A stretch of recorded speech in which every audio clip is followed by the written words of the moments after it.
Fala pessoal, tudo bem? Mais um vídeo aqui do canal Família na Verdade. Eu sou o irmão Fábio Rodrigues Pardinho.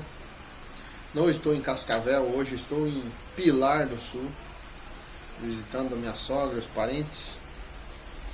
E quero falar com vocês mais uma vez hoje sobre o adultério do meu pai e as feridas da infância. Tá? Então é importante que você assista os outros vídeos que eu fiz, se você está chegando agora no canal. Eu acho que esse vai ser o 5º vídeo falando sobre esse tema. Então eu estou relatando algumas consequências do adultério do meu pai, né, na minha vida, na vida da minha família. E também vou aqui contando para vocês como Deus me curou, me restaurou, né? Então eu quero falar com vocês nessa tarde como foi esse processo de cura dessas feridas da infância. Foi um processo longo, doloroso. Não sei se eu vou conseguir fazer só nesse vídeo aqui, que eu vou tentar resumir, falar aí no máximo uns 10 minutos, sei lá, uns 15 no máximo. Mas se precisar avançar mais num outro vídeo, eu faço um outro vídeo, tá bom? É importante que você se inscreva no canal, comente, compartilhe. Toda vez que você comenta, o YouTube entende que esse assunto é importante para você, vai sempre indicar materiais e vídeos sobre esse assunto para você. Tá bom? Esse assunto de família, tá? De cura, de perdão, de restauração. Tá bom? Então, conta aí com a sua participação. Aproveita aí, você tem 3 segundos para dar um like. Aproveita, dê um like, tá? Ou um dislike, né? Fique à vontade. Tá bom, queridos? Eu quero ler, antes de iniciar, falando sobre Romanos capítulo 8, versículo 28, que diz assim: além disso, sabemos que Deus faz todas as coisas cooperarem para o bem de quem o ama e é chamado de acordo com o seu propósito. Tá bom? Então é importante que você entenda que Deus faz que todas as coisas cooperem para o bem daqueles que o amam. Durante toda essa trajetória que eu falei para vocês, aí da minha vida, da minha adolescência, da minha infância, minha adolescência, que eu falei nos outros vídeos, né? Os fatos que marcaram a minha vida, que marcaram a minha existência, né? De tudo isso, das surras, da violência do meu pai, da traição, de tudo isso, o que mais realmente me marcou foi a ausência dele, né? Foi a falta de ter um pai, né? E ter um pai presente, um pai que participasse da minha vida. E isso gerou muita insegurança. Porque o pai, ele tem basicamente 3 funções na vida do filho: dar direção para o filho, dar limites e dar segurança. Basicamente isso é função do homem, é o homem que tem que transmitir essas 3 coisas para os filhos. O importante seria que a gente pudesse dar as 3 coisas para os filhos. Se você falha numa dessas coisas, o seu filho vai ter mais dificuldade. Então, a falta de ter um pai me fez andar por muito tempo sem rumo, sem saber que profissão eu ia ter, sem saber. Um dia eu queria fazer uma coisa, outro dia eu já desanimava, já queria outra. Eu não conseguia assim ter um objetivo, um pensamento fixo.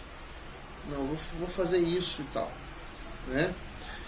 Isso também, essa ausência do meu pai também me gerou muita insegurança, porque o fato de ter a necessidade de alimento, a violência, a falta de afeto, de carinho, gerou no meu coração essa insegurança. Então, eu sempre fui muito inseguro. Isso me atrapalhou em relação ao meu trabalho, arrumar um trabalho, a ir numa entrevista, né? Eu ficava muito nervoso, eu não conseguia expressar as palavras, né? Então eu estava sempre me sentindo inferior, né? Era um sentimento profundo de inferioridade, né? Então tudo relacionado, toda essa história que eu contei para vocês já em relação ao meu pai, né?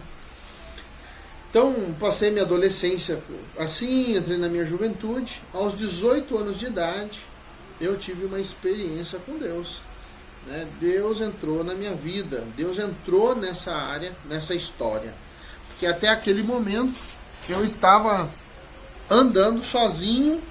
Deus estava me guardando, eu sei, mas eu estava andando sozinho, sem querer saber de Deus, né? Ainda que quando criança minha mãe me levava na igreja, ainda que quando criança minha avó me ensinava a orar, né? Muitas vezes a gente passou orando com a minha avó, né? Mas eu andei perdido alguns anos, né? Sem rumo, sem me preocupar com Deus e tudo mais. E aos 18 anos de idade, depois de uma noite de porre que eu tomei, passou aquele dia, eu fui convidado para ir num grupo de jovens. E chegando nesse grupo de jovens, uma pessoa no final do grupo perguntou para mim se ela podia fazer uma oração por mim. E eu disse que sim, que ela poderia fazer uma oração por mim. E elas me levaram para uma salinha, eu fui naquela salinha, me ajoelhei, né? No meu coração, sim, eu estava me ajoelhando diante de Deus ali, né? Eu falei, Deus, estou me ajoelhando diante do Senhor. E aquela mulher botou a mão na minha cabeça e ela começou a orar.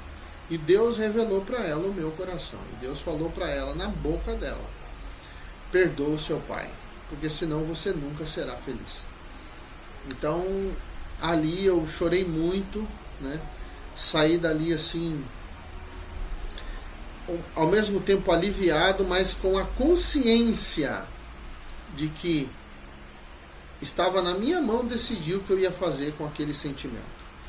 No final do vídeo passado eu coloquei uma frase: não importa o que fizeram com você, o que importa é o que você vai fazer com o que fizeram com você.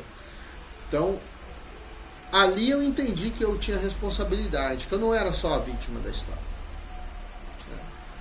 E pouco tempo depois eu estava deitado no meu sofá, na minha casa, era dia de semana, à noite, eu acho que era férias de metade de ano, assim, férias de julho do colégio. E eu lembro que eu ouvi, a pessoa vai falar que eu sou louco, que é doideira, isso aí, mas não é. Eu ouvi uma voz muito forte dentro de mim, falou assim para mim: levanta e vai na igreja. E me mostrou a igreja que eu tinha que ir. Levantei e fui até aquela igreja, participei ali da reunião, né? E eu já com vergonha de ir sozinho, Deus preparou tudo. Uma amiga do colégio, ela ia nessa igreja e ela voltou na casa dela para buscar um guarda-chuva, porque o tempo estava armando para chuva. E eu encontrei ela no caminho, daí eu falei para ela, perguntei se ela estava indo na igreja, ela falou que sim. Daí ela falou: me aguarda aí que eu vou em casa buscar um guarda-chuva e você vai comigo. Daí.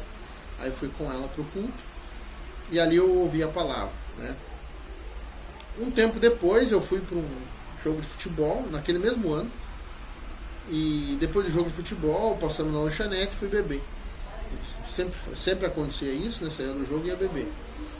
E aí um amigo meu passando na frente da lanchonete, ele falou pra mim se eu não estava a fim de ir numa vigília de jovens, né? Uma reunião de jovens. E eu peguei e falei que sim, né? Falei, dá pra ir? Eu falei. Aí ele falou, eu falei, eu vou lá em casa, vou tomar um banho e você me aguarda aí. Daí ele ficou me aguardando ali e tal, fui em casa, tomei um banho, voltei, a gente se encontrou e eu fui para essa vigília. Nessa vigília, Deus falou comigo, né? Foi algo assim poderoso. Eu lembro que o pregador, levando a mensagem, ele começou a falar para as pessoas que tinham problema com a família e tal, para ir para frente, né? Você não esperar ninguém, não ficar olhando do lado, mas você tomar a sua decisão. E aí eu fui para frente. Eu lembro que a gente estava ajoelhado ali, né, na hora da oração. E eu senti como se uma pessoa estivesse ao meu lado direito, assim, eu ajoelhado, de olho fechado. Mas eu senti realmente a presença de uma pessoa em pé ao meu lado, e como se essa pessoa derramasse um balde de um líquido quente. Sabe quando você é criança que você brinca com o balde assim, joga água na cabeça? Aquela água desce para o seu corpo todo. Então foi essa experiência que eu tive. Como se aquela não era uma água, era um óleo, era um negócio viscoso. Eu senti que aquele negócio desceu da minha cabeça assim e foi até a planta do meu pé. O meu corpo pegou fogo na hora. Eu senti que o meu corpo pegou fogo. A impressão que dava que o meu cabelo tinha dado um choque, assim, tinha arrepiado assim. E eu senti aquela presença poderosa de Deus. Eu vi os meus pecados, eu vi o meu coração duro, eu vi o meu coração cheio de pecado, cheio de malícia. Eu tive convicção que eu estava diante da presença de algo muito maior do que a minha dor, muito maior do que o meu sofrimento, muito maior do que as feridas que eu tinha na minha alma, muito maior do que as memórias que eu carregava. E aquela presença ali me tomou de uma forma, e ali eu chorei diante de Deus, e eu comecei a prometer para Deus ali que se Ele curasse o meu coração, se Ele me desse força para sair daquele mundo que eu estava totalmente escravizado pelo pecado, pela lascívia, pelo álcool. E ali Deus falou comigo, e ali eu derramei meu coração, pedi a Ele que me desse força para sair daquela vida. E não sei quanto tempo durou aquela oração ali, assim, uns 30 ou 40 minutos, né? Tinha muita gente orando ali naquele dia, né? Mas aquela experiência comigo ali me marcou, e eu lembro que eu levantei ali, eu já não era a mesma pessoa. Eu sabia que eu tinha encontrado algo poderoso. Eu sabia que algo tinha me tocado de uma forma poderosa e que mudou radicalmente o destino da minha vida, né? Eu até falo assim, se essa experiência não acontece, eu não sei, eu acho que eu tinha virado realmente um alcoólatra, né? Eu acho que eu tinha que me acabado, possivelmente entrar na droga, né? Enfim, mas o álcool, assim, o álcool é uma droga, né? Já estava assim, fazia parte da minha vida, né? E o pecado e a imoralidade e tudo, né? E assim, ali tudo começou, a minha história começou a mudar. E eu decidi ali que a partir daquele dia eu ia buscar a Deus, eu ia servir a Deus, né? Eu lembro que foi uma vigília, foi a noite toda, aconteceu aquele evento ali de jovens, né? Um culto à noite, né? Na madrugada. Você começou acho 10 horas da noite e foi até 6 horas da manhã do outro dia, né? Então foi a noite toda ali ouvindo a palavra de Deus, e Deus falando comigo, né? Nessa área de perdão de família e tudo mais. Eu lembro que eu cheguei em casa, estava muito leve, aí fui dormir. Quando eu acordei, eu lembro que minha mãe estava lá na cozinha, minha avó tinha ido nos visitar, e aí eu contei para elas que eu tinha entregue a minha vida para Jesus e que eu ia mudar, que eu tinha decidido por Jesus, que eu tinha aceito a Jesus, eu tinha aceito a salvação dele, e que eu ia ser crente dali para frente. Não falo de ser evangélico, tá, gente? Não, eu não sou evangélico, tá? Eu procuro seguir a Bíblia. Você não tem que ser católico, você não tem que ser evangélico, você tem que seguir a Bíblia. Você quer ser católico, você pode ser católico. Você quer ser evangélico, você pode ser evangélico. Você vai seguir a igreja católica, você vai seguir a igreja evangélica. Agora você pode seguir a Bíblia. Você pode seguir a Bíblia. Então, a partir daquele momento ali, eu decidi mudar de vida. E ali tudo começou. Muitas coisas mais aconteceram, né? Que eu posso estar relatando para vocês num próximo vídeo. Porque senão esse vídeo aqui vai ficar muito longo. Tá bom? Mas por hoje é isso. Fica até o próximo vídeo para você ver como foi esses meus anos aí de início da vida cristã, e até realmente quando Deus me curou no ano de 2011, tá? Então, já tinha 12 anos de vida cristã, mas ainda sofria com muitas dores na minha alma, tá bom? Então, que Deus abençoe você, que Deus abençoe a sua vida, que Deus abençoe a sua família, e conhecereis a verdade, e a verdade vos libertará.